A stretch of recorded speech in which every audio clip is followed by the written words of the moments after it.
wasn't yours. I'm going back, I'm going back, I'm going back, I'm going back, I'm going back to who I was before. I like me better, I like me better.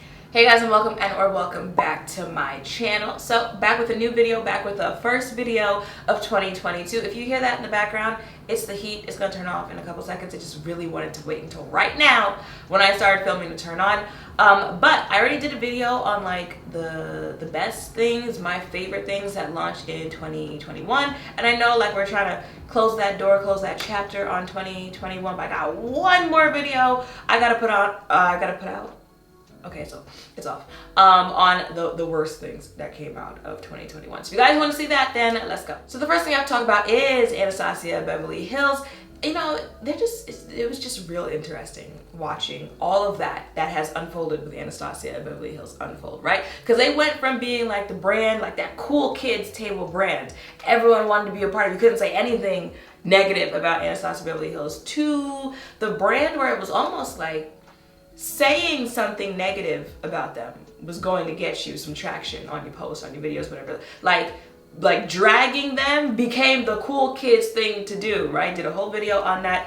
A lot of them drags were deserved, especially for this first thing I'm about to talk about. If you guys remember, they launched a face cheek palette, you know, the palettes that they have the bronzer, blush, highlight thing in them. I'll have pictures pop up while I'm talking about this. They launched one of those and people were like, oh, okay, it's giving very much so not for you, darky. Like, what about deeper complexions? What are they supposed to use? And people found this very ironic because if you remember in 2020, Anastasia Beverly Hills is one of those brands that, like, you know, remember after George Floyd and the riots and the protesting, all that stuff, like all these companies, all these people realized like black people exist. So they were putting out these speeches about how, you know, we stand for inclusivity and diversity, and we support black creators and black customers. We're gonna do better with the stuff that we launch. So after all of that, for brands to do all of that and then, you know, do like the whatever they were doing in 2021, people were like,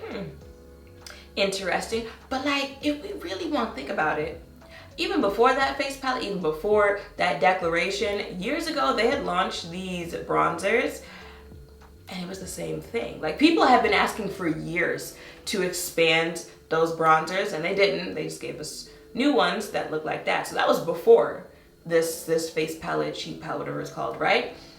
After that, they launched cream bronzers, which, okay, a little better as far as the deeper shades go, but still giving very much so. I actually kind of touched on that in the video where I had mentioned that it looks like they're going back to the whole, we don't really want this whole social media trendy thing. We want to be like the department store popular type brand. And for that, I'm not surprised in the direction that they're going in. I feel like at this point, we're just going to have to accept that, you know, Anastasia Beverly Hills is the eyebrow lady, okay?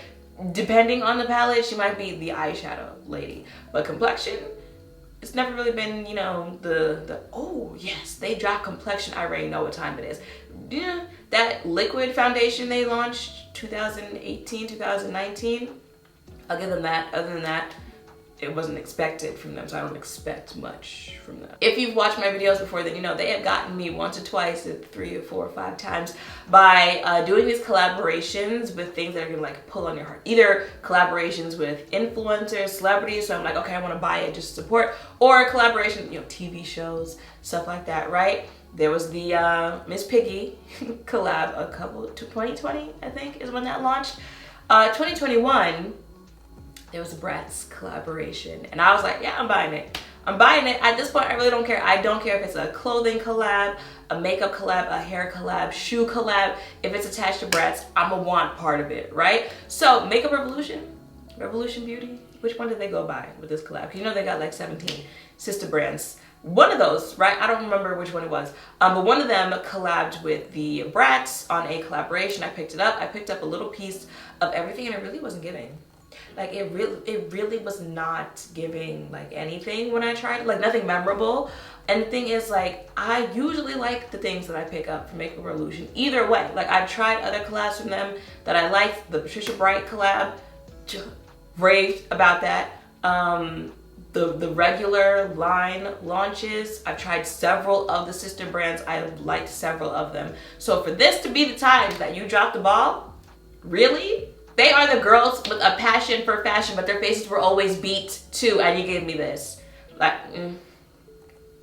okay, y'all need to give me like a part 2 or something and fix it, because absolutely not. Another one that stood out to me, and it stood out because I didn't try that many foundations in 2021 compared to previous years, it was that Maybelline Fit Me tinted moisturizer. You know, I was on my little tinted moisturizer kick during that summer-ish time period because I have gravitated more towards, you know, like medium sheer coverage type foundation and it's tinted moisturizer. So it's like, okay, but if you saw that video, then you know, like, I started out a little skeptical, like, what's going on here, because on Ulta's website it only had like a 2-star review. You know, I usually don't like looking at reviews before I review things, but it was just so, because it was like brand new. It's like right out of the gate it's got like 2 stars, and then I tried it and I was like, oh, okay, I understand why it has a 2-star review. Now, after I did that video, people were like, well, I never really even liked the Fit Me foundation, so I wouldn't care for a tinted moisturizer version of the Fit Me.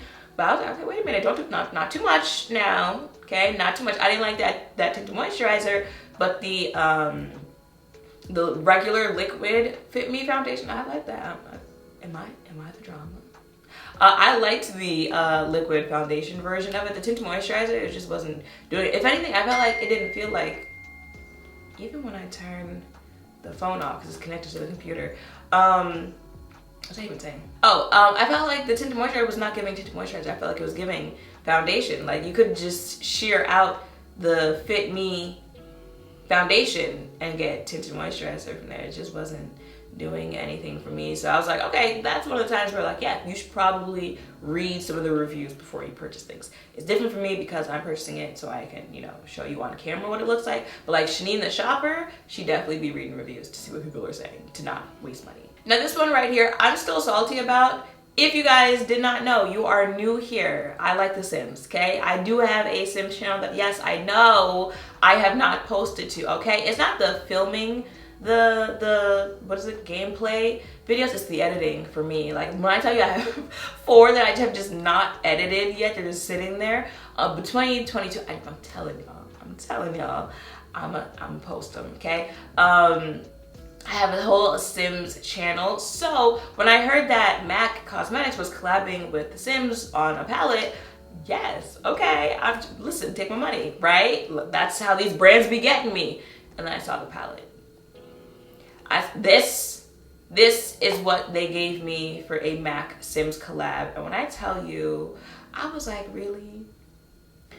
This is all these options that you had, and this is what you chose to do. When I tell you they got dragged for that collab, I don't think I saw a person actually like review the collab. Maybe I think they sent it to 1 or 2 simmers, you know, sim content creators, and they might have reviewed it, maybe. But like in the makeup community, I didn't see anyone talk about it. I saw them drag it. I didn't see anyone actually like buy it and do a review on it. It gave very much so literally nothing. Just, okay, I'm gonna use your name, you're gonna use my name, collab. Because like that's the point of collabs that are actually good, right? Because you see a little bit of both of the collaborators in the creation of this collab, right? When you open that palette, people were like, where's the greens?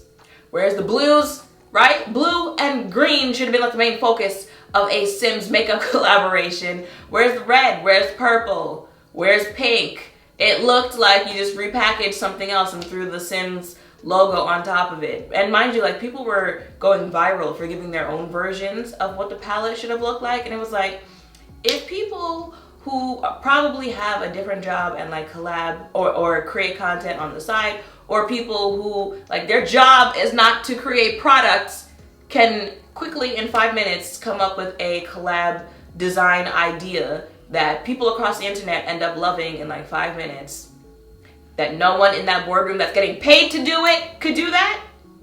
None of you, this is the best that y'all came up with. All of you sitting around there, this is your job title to come up with these ideas. Y'all couldn't do that, but little Susie May on Twitter who creates CC, she could do it, huh? And Sims were like, well, I don't really care, you know, we just putting our logo on the box. Not even the outside of the palette on the box that you're gonna throw away like most people throw away, the packaging that the product comes in. You know what? And really surprising for MAC, because if anything, MAC usually kills it when it comes to collaborations. Mariah Carey collab, Rihanna collabs, Selena collabs. Oh, I know some people didn't like some of this, but like the effort is usually there when it comes to collabs for MAC. So I'm like, is it because it's a virtual game thing that like we dropped the ball here? But like, if anything, like, wouldn't it have been easier that, you know, I just, no. MAC, I know they like to do like some repeat collabs. You know, they've had like what, 2 or 3 Selena drops, something like that. I'm gonna need you to regroup and try again on MAC. Give us something else. And the last one that I have to talk about, and listen, don't fight me because I know how y'all like to tussle, okay? But Rem Beauty was not a good launch. It was not a good launch. I'm not just talking about the stuff that launched, the entire launch, how it launched, what launched, none of it was good. Okay, starting with, it was taking people like a month, over a month to get their orders. They're talking about, oh, because of such high volume. Y'all didn't expect that? Y'all didn't expect a Ariana Grande launch to have a high volume? Miss Ponytail, okay, one of the biggest pop stars out there right now. She's got a very successful fragrance line. Y'all didn't expect a high volume, knowing how the makeup community is when they launched. So there's that, right? Well, it took people so long to actually get their orders, they forgot about the launch. Like, they did not have the buzz that a celebrity launch like that should have had because of how it came out, right? And then just looking at the stuff that was launching, even before you could actually order anything, when they finally showed product, people were like, oh, okay, it's giving, I don't understand what's going on here. It's giving, who is the target audience? It's giving, how does this correlate to Ariana? Because it has this like space theme, I think, something like that. You know, we're still launching green highlighter in 2021. Okay, you know, you know who really needs like time and a half for doing their job? The people who run the social media pages of any brand that is owned by a celebrity that has that type of fan base, right? You know, so like Ivy Park, when she was doing the Ivy Park launches and people were attacking the Twitter accounts and stuff like that. Why are you sending the boxes to just celebrities? I don't know, maybe because like that's how PR works. You know, for Fenty, I would absolutely positively hate to have to run the Fenty Beauty, any Fenty Beauty social media page. Because imagine I'm just trying to show you the latest gloss bomb and I've got 18,000 comments in here asking me where's the album. I don't know, go ask Rihanna. Like, that's not part of my job. These people need time and a half for doing their jobs, okay? Because when I tell you that whoever's running the Rem Beauty Twitter page, listen, I know her finger was just stuck on copy and paste of giving the same. We appreciate the, I'm sorry for that. Can you give us your, well, this is what, I just, listen. They were putting whoever runs that page through the ringer, okay? So there's all that hoopla, right? And if anything, it's the wrong type of hoopla, okay? You could have had the hoopla on, yes, Ponytail, she gave me eyeliner, she gave me pink blush, she gave me these cute lip products. It's hoopla because I haven't received my package yet and I don't understand the correlation between the packaging, the product, and the brand, and the person's face behind the brand. That is the wrong hoopla. Then, so we get past all of that till you finally get the actual products and it's giving Claire's quality. It's giving, okay, nothing to write home about. I did do a video on the launch where I picked up some of the products and the only thing that even to this day is memorable is the eyeliner.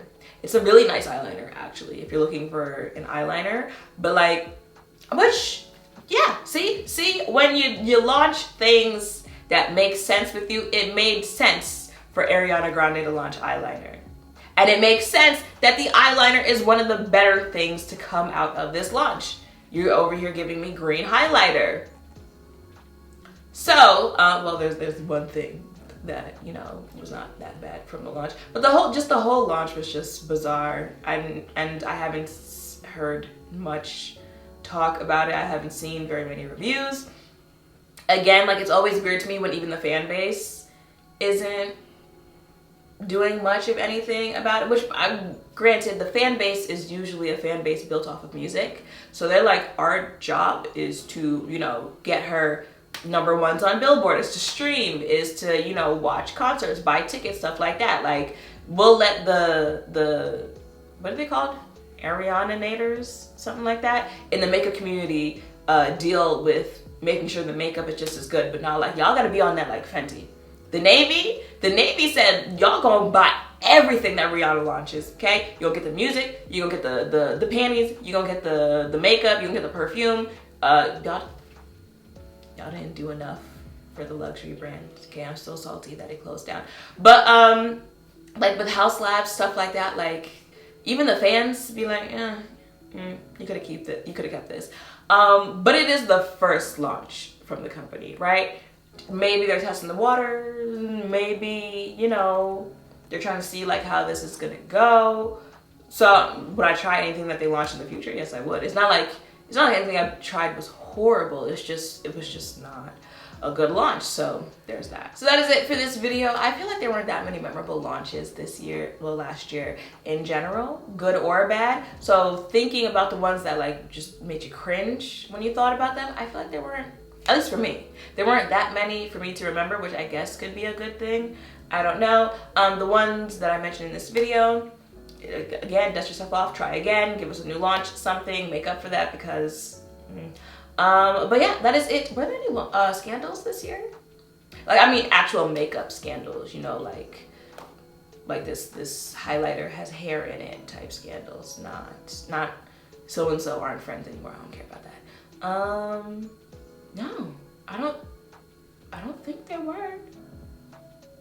I don't believe so, which could also be a good thing, right? Or it could also mean people simply don't care about makeup like that anymore. Let me know in the comments down below. What were some of the launches that launched last year that you didn't care for? What you would want to see from the companies that dropped the ball for you. Let me know all of that in the comments down below. Make sure to thumbs up, comment, subscribe, turn notification bells, all of that, guess where? Down below. Thank you all for watching. I will see you in the next one. Bye. Yeah,